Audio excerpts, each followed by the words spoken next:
Welcome to Scandalwater, where we cover the stories that have captivated the entertainment world. I'm Candy, a longtime educator and community theater actress. And I'm Ashley, a writer and co-founder of a local theater group. We're two friends who share a love of entertainment. From true crime docuseries to blockbuster movies to classic TV to Broadway shows and everything in between. Each week, I share a compelling story related to pop culture. And I chime in using my trivia junkie brain. We stick to the facts until it's time to settle into our armchairs at the end. Then we're simply two women with a strong cup of tea and even stronger opinions. We're Scandalwater. And if this sounds like your cup of tea, follow the show on your favorite podcast app or the Scandalwaterpodcast YouTube channel. Oh, it's that time of day.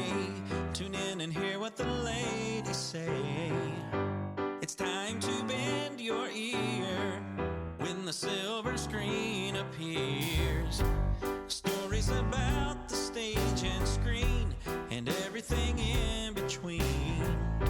So come on and join the fun. The curtain opens in 3, 2, 1.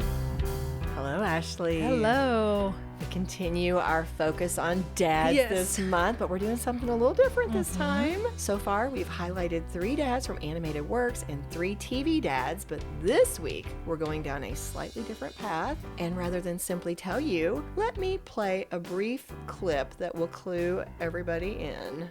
Cats in the cradle and the silver spoon. Little boy blue and the man in the moon.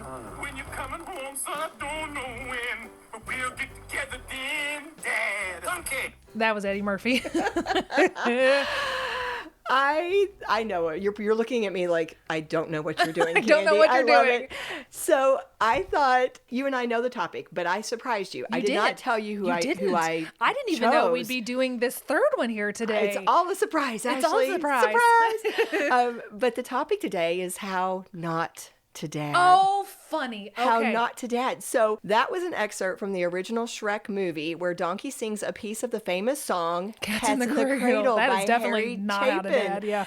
I actually seriously considered highlighting the fictional narrator from that song as one of our how not to dad choices. I was almost there. In fact, I discovered there's a whole backstory to that famous song, and they discuss it in a 2025 documentary called Harry Chapin, Cats in the Cradle, the song that changed our lives. So Is it based on truth? I would have guessed. Well, there is a whole story behind it. There is some, his wife wrote a poem, and there's some elements from their lives in it. Yeah, so there's a whole thing. But what I thought was so haunting about that song, I think, is that the dad in that song is not a terrible dad. Is not somebody who's abandoned his child or abused his child. Nothing horrible, but still ends up realizing later in his life what he's done. Yeah, that he didn't prioritize his relationship with his son And or now spend it's time too with him. late. Yeah, it's a cautionary tale, basically. So I thought, okay, interesting way to begin. She's like, Father's Day is over. Now we're going to say, here's all the bad stuff. We're just having fun with it. Yeah. We're having fun with it. All right, so spoiler alert. The 3 dads we're going to discuss are actually all blatantly bad. They're not subtle like the dad in that song. Okay. Be ready. Get ready. You and I might even do a little dad bashing, Ashley, just in these specific instances. Yeah, just these specific dads. I was thinking we ought to do, I know we're going to have some of the mothers go, and when do we get ours? When is our? Instead of these horrible May topics, can we have a mother's? Right, that's true. So next year, if we do it for next year, we got to put in Mommy Dearest. There we go. We'll make it equal opportunity. Love it. All right. Well, you ready for bad dad number 1? Ready. Who is it? Are you going to give me clues, or are you just going to name him? Are we going to play the pyramid game again? I am your father. Oh, well, that's Darth. Darth Vader. That's a pretty bad dad. 1. Yes. Jacob Osborne wrote a 2024 article for Stacker entitled 12 Great Films with Terrible Fathers.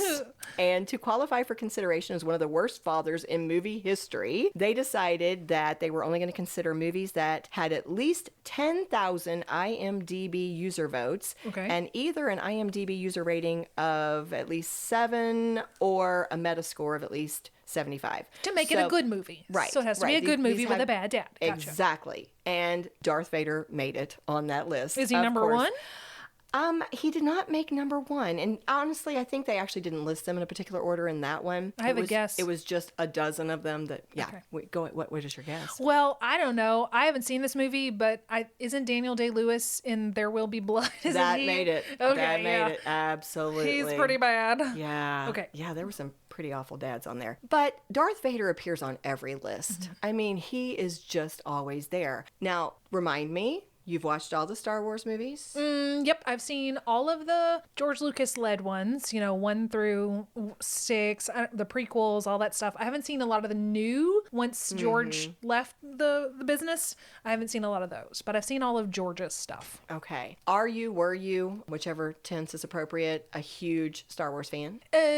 I like Harrison Ford because it wasn't a part of my growing up. I'd seen it. I was more of the adventure, not space. I'm not a space fan, although my brother really, really loves space. Yeah. I'm more grounded. I like the adventures that take place on terra firma. Okay. I'm kind of the same way. I watched all the movies, but I'm not like a super fan who remembers all the details. I would just kind of enjoy it and then it was gone. Yeah. So some of this, even though I should know it better than I But do. great respect to those of you who are losing your minds right now because we're not. Yes, yes. But let's talk about why Darth Vader makes all the lists. All right. So Darth Vader, terrible dad, and they especially call him out as being a terrible father in Episode 5, The Empire Strikes Back, which came out in 1980. So, here's what the journalist wrote. I am your father, supervillain Darth Vader tells hero Luke Skywalker toward the end of this sci-fi epic. Widely considered one of cinema's most iconic reveals, it also distinguishes Vader as quite possibly the worst dad in movie history.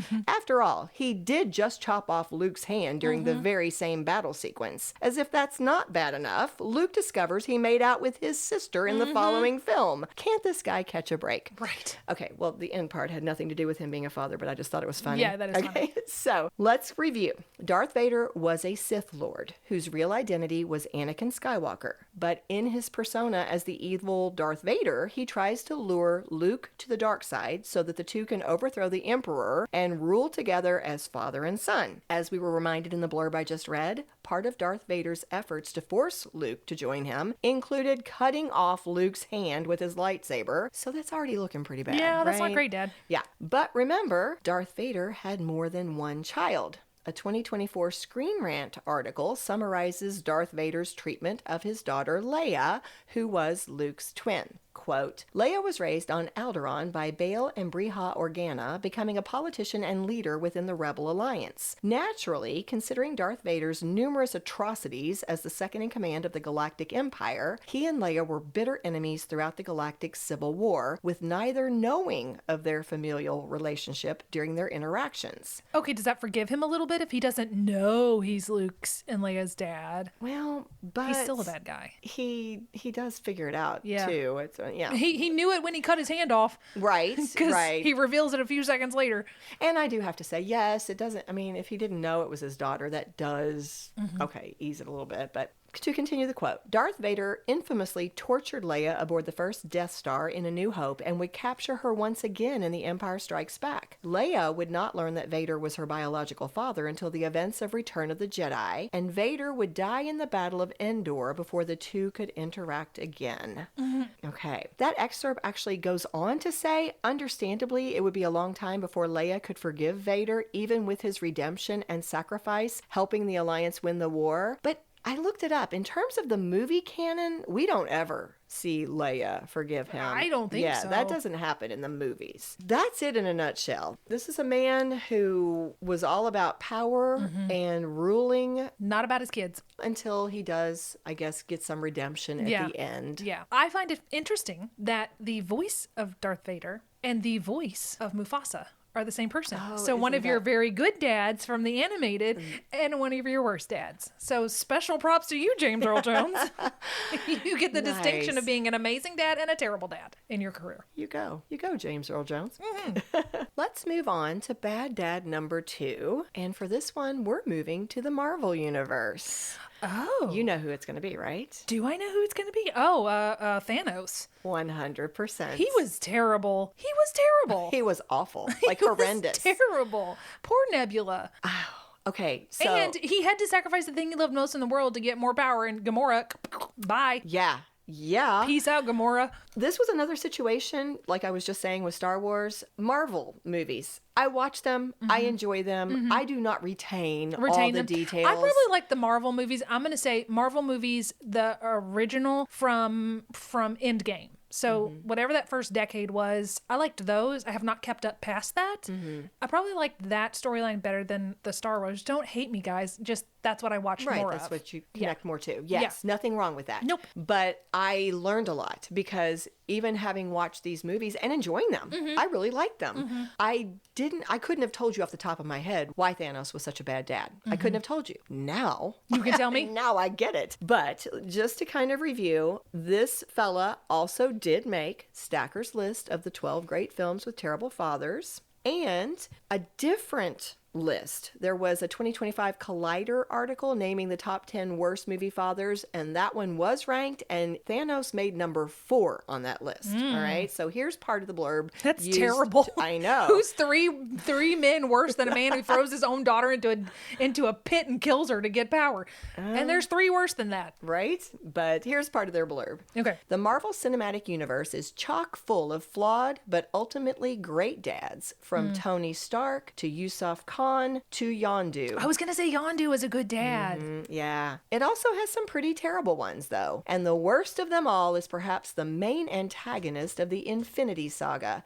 Thanos, the Mad Titan, whose hunt for the Infinity Stones was the driving force behind the franchise for many years. Yeah. Yes, the moral conundrum of Thanos' goal of annihilating half of life and all the universe in order to improve life for the remaining half is quite interesting, but anyone who says it's anything less than horribly villainous has a problem. Even if he weren't a horrible person, though, Thanos is a horrible dad. He uses his daughters as cannon fodder, tortures Nebula, and eventually even kills Gamora to achieve his deranged goal. Thanos may be the star of some of the MCU's most rewatchable scenes, but he's also a pretty atrocious father. Yep. So, a little more background. Thanos is a fictional character who has now appeared in probably hundreds of comic books published by Marvel Comics. He is described by Wikipedia as an eternal deviant warlord. Eternal deviant I know, I don't even know what that warlord. means, but from the Moon Titan, who is regarded as one of the most powerful beings in the Marvel Universe. He was created by writer-artist Jim Starlin, and his first appearance was in The Invincible Iron Man, number 55, which had a cover date of February 1973. Wow. As Wikipedia put it,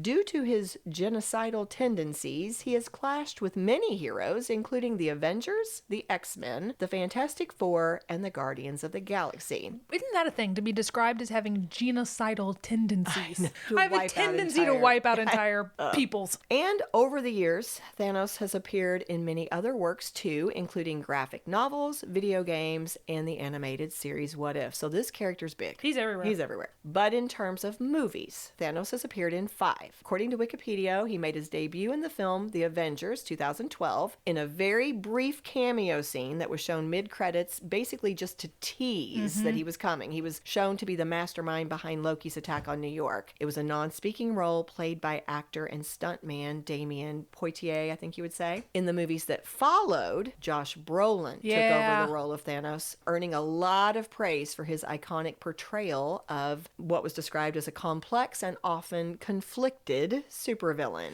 Yeah, he's had a pretty interesting career. He's played villains several times. Yeah. And he's done a great job for a kid that started as Bran in the Goonies. I don't know if he started there, but that's what I remember him from. And I mean, he's gotten a lot of praise, for this role. And I can see where it would be hard. It really would. But to name those movies that he has starred in, Guardians of the Galaxy 2014, Avengers Age of Ultron 2015, Avengers Infinity War 2018, and Avengers Endgame 2019.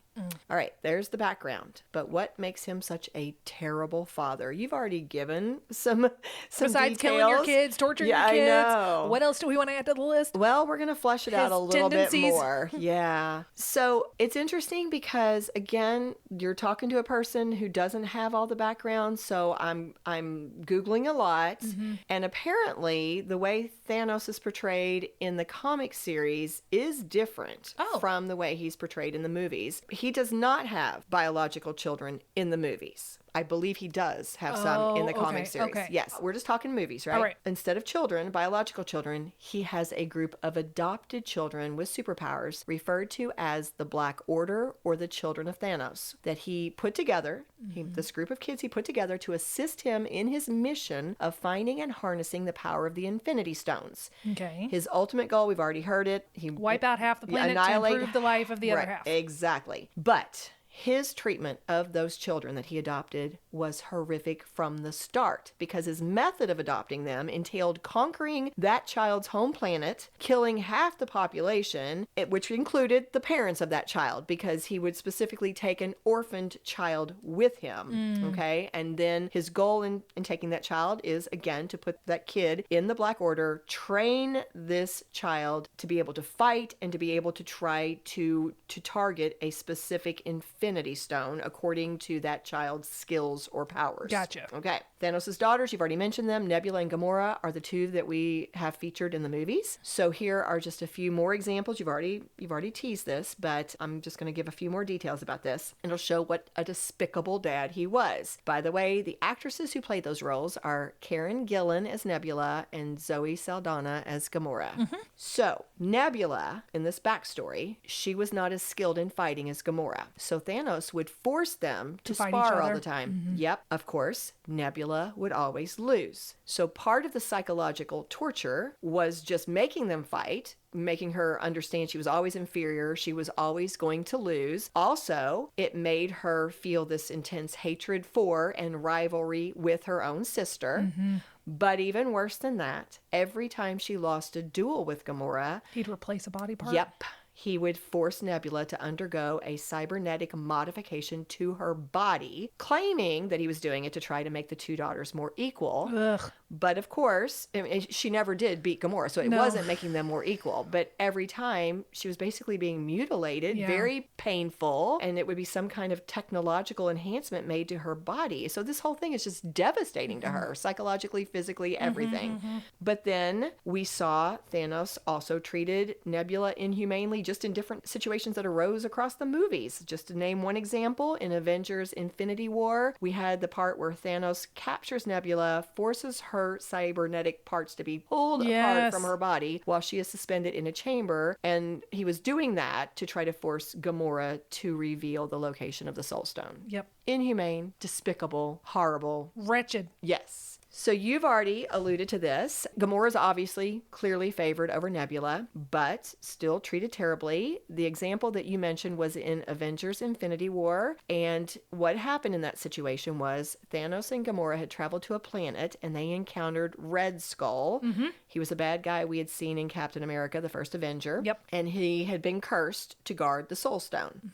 So Red Skull tells Thanos that he will have to sacrifice something he loves in I don't think order- it's something he loves. I think it's the thing he loves most. Oh, okay. I think. Yeah. I think it has to be an equal trait. Like, it can't just be something you love. It has to be, this is the most important thing in the world to you. That's how much you want the Soul Stone. And he chucks Gamora off the cliff. Yeah, and then walks away with that Infinity Stone. It was interesting because so many of the sources would say they were surprised that he actually loved her. Yeah. You know I what I'm saying? Like, yeah. it was like he actually loved. Yeah.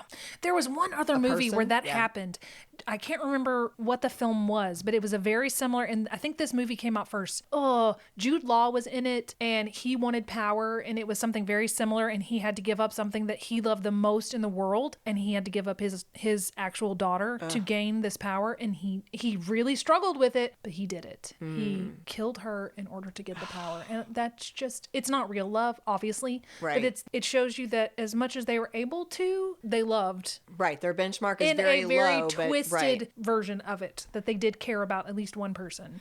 And was it only because she was the best fighter and Maybe. she was the best Yeah. able to help him meet his goals? Yeah. And, Who and knows? therefore she was It was just some the kind of most valuable. narcissistic love. Exactly. Yeah. Exactly. Well, after doing this research, I am 100% in agreement that this character is awful and deserves to be on this list. Would you put him worse than Darth? Yes, I would. I would would too. I would absolutely, because I feel like Darth Vader was 100% about himself and about power, but Darth did have a redemption. He had his redemption, and he wasn't as openly cruel. He was when he cut off Luke's hand. Yeah, that's pretty But he was a brutal man who would torture and do what he wanted to gain his ends. But in terms of just being inhumane to his own children, I don't think that he was nearly as much as Thanos here. Yeah. Yeah, not even close. Okay. Yeah. I agree with that. Well, let's take our break, and we'll come back and talk about our final terrible dad. How can he top the other two?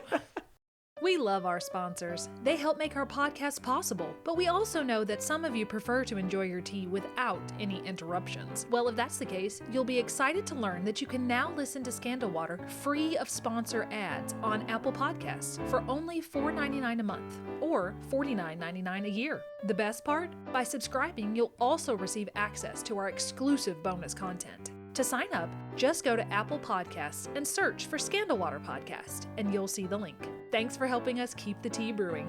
Cheers! And we are back. All right, this last one's going to surprise you. All right. It's because it surprised me. It did. I did. I did not intend to talk about this father. Interesting. Yeah. So this has a backstory. All right. This has a whole backstory. This particular movie dad appeared on almost every list I found of terrible fathers. And I kept going, really? Why? Like, why is he up there with some of these other, terrible movie dads? I don't quite get it. I don't know that I agree with this ranking. And then I came across a 2026 Screen Rant article by Adrian Tyler and Sean Lalos that kind of gave me a big aha moment. I don't know that this is a big news to anybody else. It's probably just something that had not registered with me, but it hit me enough that I know you will forgive me and go with me on this one, even though this is probably not going to speak to you quite as much as it does me. That's all right. But we're talking about the father from The Shining, Jack Torrance, the 1980 movie. I have no clue about any of this, so I will just listen at your feet. Okay. All right. Well, I think you're going to find it interesting. He's the one that's Jack Nicholson played. There's like, here's Johnny. Here's Johnny. All right. Yes. He seems crazy. Yes, absolutely. I'll float with that. 100%. So just as a little refresher, or in case like you're like yourself. What do you mean you don't think he's a bad dad? He tried to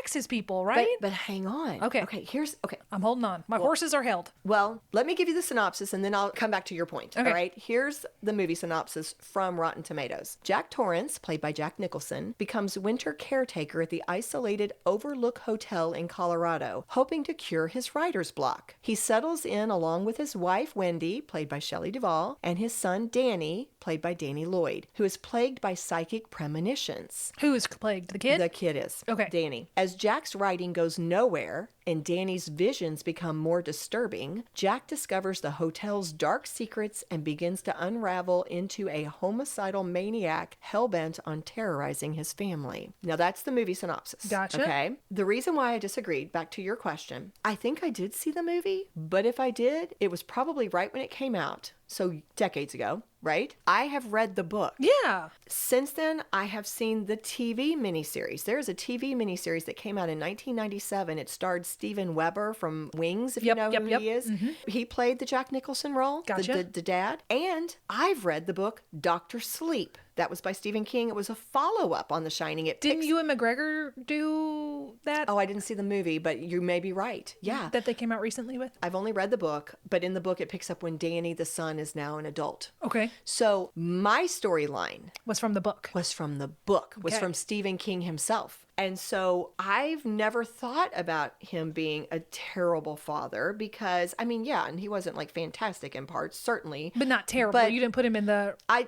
didn't have him anywhere near, top of the list of these terrible Thanos dads. level dad. But this is a whole discovery. This, like I said, you guys probably are way ahead of me, but Candy had a whole aha because I just found out some new stuff. So let me give you a little teaser of that by playing a quick clip from an interview Stephen King did for the Drew Barrymore show just last year. Oh my goodness. Where he just briefly comments on the movie adaptation of his story. How precious that Stephen King was on Drew Barrymore's show.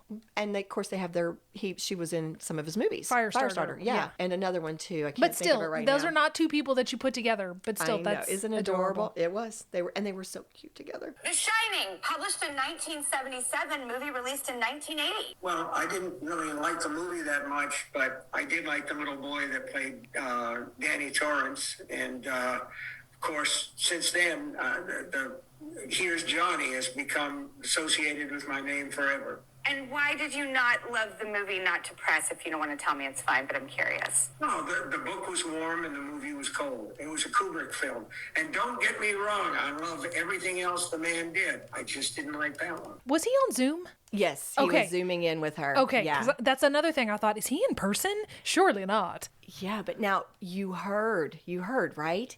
He didn't like it. the movie adaptation. Book was warm, movie was cold. What a great way to describe it. I loved it. It just summed it up so beautifully. And so I think I'd heard that Stephen King didn't love the movie, but I had no idea why, and this was totally, gone from my radar. So I went down a whole rabbit trail. Now everything makes sense to me. It's all clicked. If you read the books or watched the miniseries, Jack Torrance was portrayed as a recovering alcoholic who definitely was struggling with his inner demons. You also saw that he loved his family and he was really working hard, struggling to be a better husband and a better father. You see him feeling guilty over things he had done while he was drinking. And there was a terrible scene. He had accidentally broken his son's arm when he was angry. I believe, don't hold me to this, but I think the situation was, here's his toddler son, like 3 or 4 years old, who comes in and kind of messes up his dad's writing things, and just without meaning to, he kind of reacts, breaks his son's arm, and it was something that just led him to quit drinking because he was just so appalled over what he had done. So I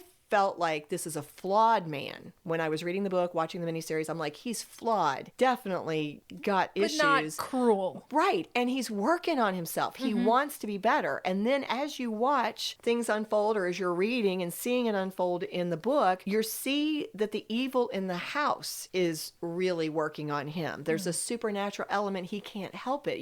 The evil is kind of driving him towards madness. It's taking over his personality. And in the book, in the miniseries, he does try to kill his family as a way to correct them, I believe is how they phrased it. And also, the hotel is pushing him to do this because it wants to absorb the son, Danny's psychic powers. That's where I was coming from what I was really familiar with. So you're seeing it as outside forces are making him this insane, flawed man, not yes. his inner self coming through. Right. Gotcha. Now, all these sources that I was reading while researching pointed out that this movie, which apparently I do not remember well at all, they portray Jack Torrance as a cold, unremorseful man whose natural tendencies toward anger and violence are just amplified by the supernatural influences that surround him in the hotel. Okay. There were several sources that used the term psychopath to describe this movie character that Jack Nicholson played. So I'm going, this makes sense. This makes sense, right? Yeah. A good example of how Stephen King's Jack Torrance differs from Stanley Kubrick's Jack Torrance is seen in the ending of the different works. Okay. We probably all remember, even if you haven't seen the movie in a while, even if you've never seen the movie, I bet you've seen the scenes, right? Where he's got the axe and he's breaking into the bathroom. He does the Here's Johnny. We've probably seen the little scenes where he's chasing his son through the maze. Have you seen that? I've not seen that. Okay. Well, let me tell you how the movie ends. Basically, Jack Torrance, that character, is now he's Fully insane. Fully insane. This is the movie. Fully insane. He's got an axe. He's coming after his family. He breaks into the bathroom. Wendy, his wife, fights him off with a knife while Danny, the son, escapes out the bathroom window. Okay. Jack murders a character who has come to try to help the family. Aww. And then you see Jack chasing Danny. It's icy and snowy, and you see him chasing Danny through this hedge maze on the hotel grounds while Wendy is desperately trying to find her son. And as she's doing that, it's lots of scary scenes. You would hate it. I would hate it. But she's running into ghosts and the corpse of the murdered man and all kinds of awful things, right? Now, what's cool, spoiler alert, I'm giving away the ending of a 1982 movie. 1980 movie. So. And she's spoiling it for me, and I'm perfectly fine with this. But little Danny, sweet little Danny, smart little Danny, they show him backtracking in the snow and then hiding behind a snowdrift. And then here comes his crazy father who is trying to murder him, and he's fooled. He continues on because he's following those footprints, right? And he continues on, ultimately gets lost. And Danny makes it out of the maze, is found by his mom. You see Wendy and Danny leave the hotel in a snowcat. And then, of course, you're seeing the dad slowly freezing to death where he's lost in that maze. They just kind of show him icing over. Dang. I know. I've seen that meme where Jack Nicholson is in there like freezing. Exactly. And then the movie ends by focusing on this old photograph hanging in the hotel that shows a group of party goers from 1921. And right there in the front of the group, you see a man that looks like Jack Torrance. What? Well, and this is a whole thing. We could go down a whole different rabbit trail. We won't, but Like it's the his idea soul that's made it back? all along there's this whole idea of violence, a cycle of violence repeating itself. There had actually been a previous caretaker. Remember, he's the new caretaker. There was a previous winter caretaker in The Shining named Charles Grady, who in 1970 had suffered from cabin fever and had murdered his wife and 2 daughters with an axe before killing himself.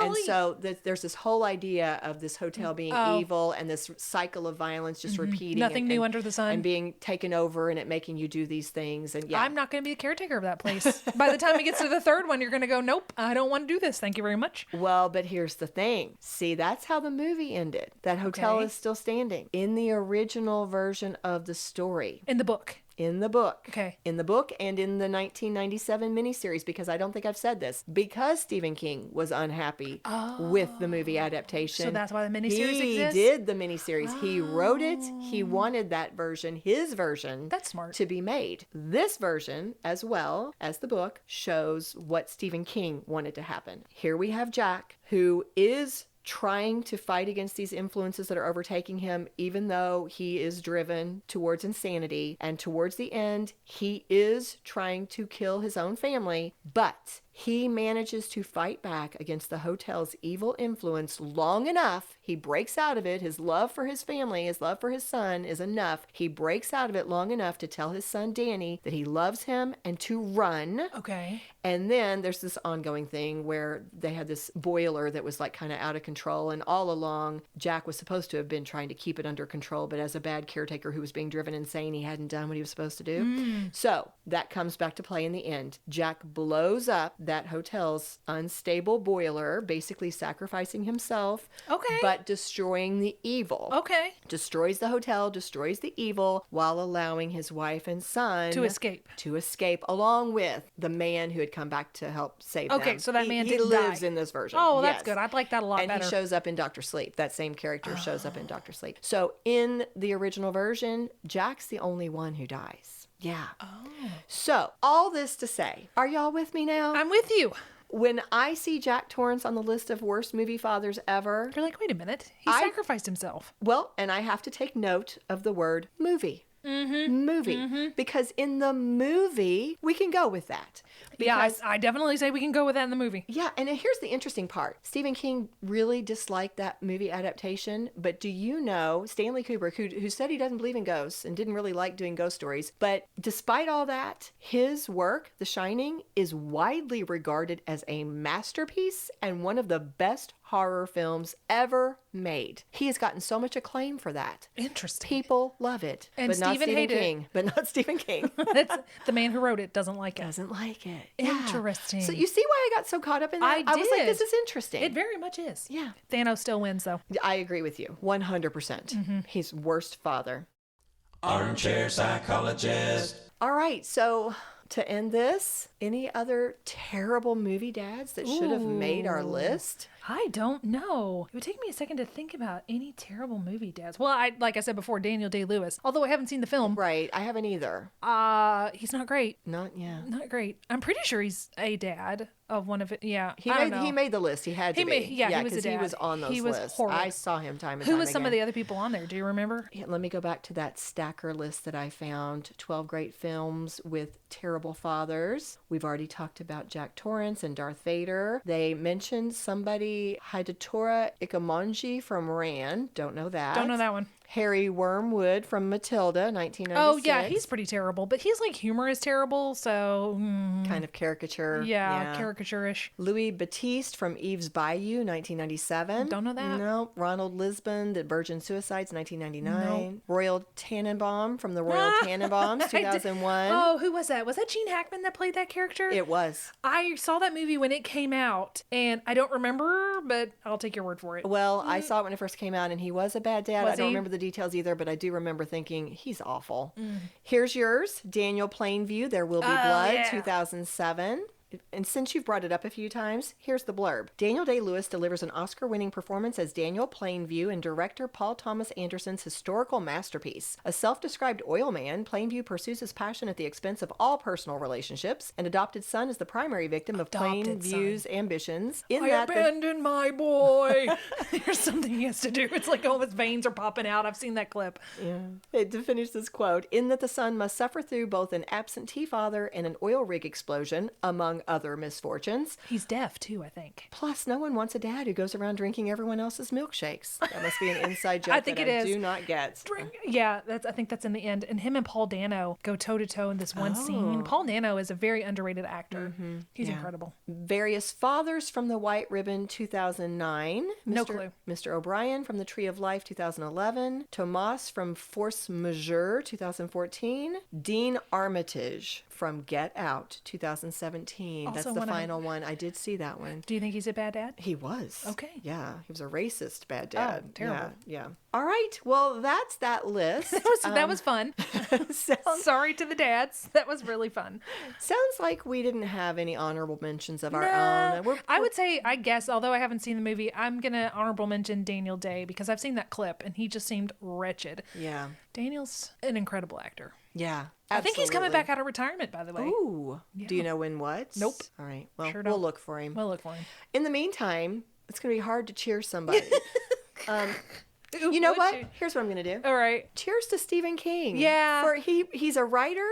He cared about that story. So he much cared they did a about the dad that he miniseries. created Yes. and wanted him to be portrayed Yeah. as a flawed, tragic Dad. fella rather than a Homicidal psychopathic, maniac. awful father. Yeah. So cheers to you, Stephen King, for pursuing the story you wanted told. Absolutely. Yeah. Cheers. If you love what we do, please rate and review our show or become a supporter through Buy Me a Coffee or Patreon. Whether a single gift or recurring monthly donation, your support is what allows us to keep the tea brewing. Subscribe on your favorite podcast app or the Scandal Water Podcast YouTube channel. And follow us on Facebook, Instagram, and TikTok. Show notes are available at our website, scandalwaterpodcast.com, where you can also access the merch store and more. This episode was executive produced by Candy Thomas, that's me, and Ashley Raymer Brown. That's me.